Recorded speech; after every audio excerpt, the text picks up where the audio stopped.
Kung makita natin dito sa satellite imagery natin, Intertropical Convergence Zone or ITCZ ang nakakaapekto dito sa may Southern Luzon, Visayas at Mindanao.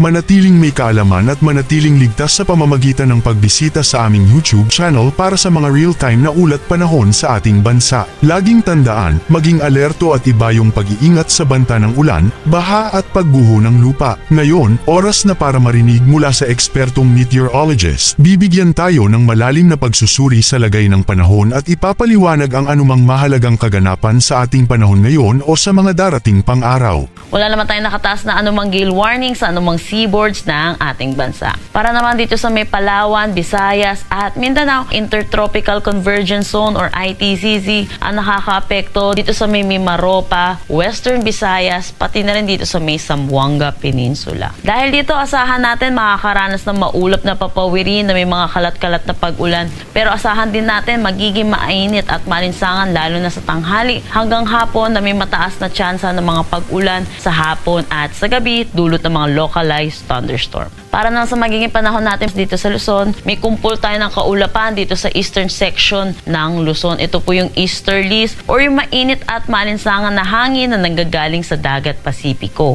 Dahil dito, asahan natin makakaranas ng maulap na papawirin din na may mga kalat-kalat na pag-ulan dito sa may Quezon, Aurora, pati na rin dito sa may Bicol region. Wala pa rin naman tayong binabantayang anumang bagyo or low pressure area sa loob at labas ng ating Philippine Area of Responsibility. Ngayon malalaman naman natin ang lagay ng panahon sa mga susunod o darating pang araw. Bago mo ipagpatuloy, huwag kalimutang mag-subscribe at pindutin ang notification bell para lagi kang updated sa ulat panahon sa ating bansa. Huwag mo rin kalimutang ibahagi ang video na ito para makatulong o malaman ng iba pang kababayan natin ang lagay ng panahon sa ating bansa. Dako naman tayo sa magiging panahon natin sa susunod na 3 araw sa mga piling syudad natin. Sa Kabisayan, asahan din natin magiging maaliwalas ang kanilang panahon. Dito naman sa Kabisayan, asahan natin sa Iloilo ang 24 to 32 degrees Celsius, Tacloban 25 to 33 degrees Celsius, Cebu 26 to 31, agwat ng temperatura for Palawan ay 25 to 33 degrees Celsius.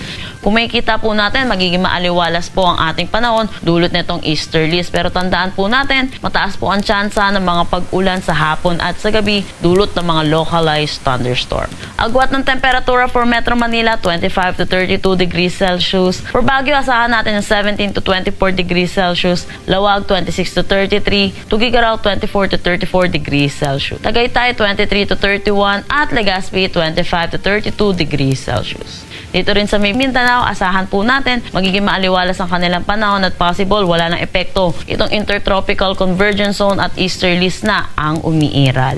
For Metro Davao, agwat ng temperatura 25 to 33 degrees Celsius. Para naman dito sa Zamboanga, 25 to 34. Cagayan de Oro, 24 to 32 degrees Celsius. Yan muna ang ating weather update ngayon. Sana ay nakita ninyo ang broadcast na ito na nagbibigay kaalaman at kapaki-pakinabang. Maraming salamat sa DOST Pag-asa sa pagbabahagi ng kanilang mahalagang insight o ulat panahon. Samahan kami sa susunod para sa higit pang mga weather update sa ating bansa at manatiling nakatutok sa weather update ng bansa at huwag kalimutan i-share at mag-subscribe na rin. Mabuhay ang Pilipinas!